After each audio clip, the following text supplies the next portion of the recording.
Okay. Yeah, okay.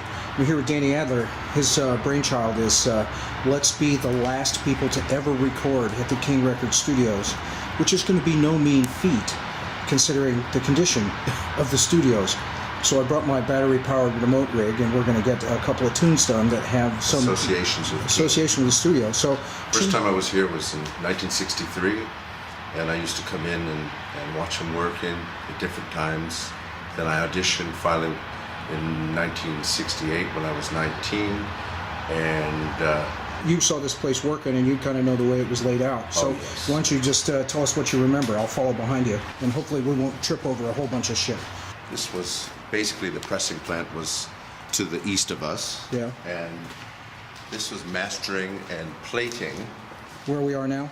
Yes. I think the headphone system's probably inadequate.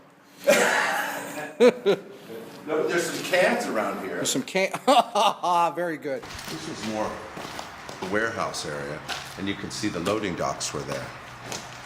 And you can see that we were maybe within days of actually, being able to come into the building at all.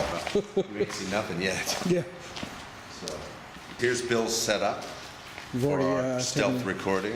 Here's my workstation where I'll be performing. Such as it is. This is the studio. And actually, it still has some of the ambiance. Originally, it had a high ceiling, and you can hear, particularly the drum tracks on some of the early stuff with Tiny Bradshaw and Wynonie Harris and Roy Brown, where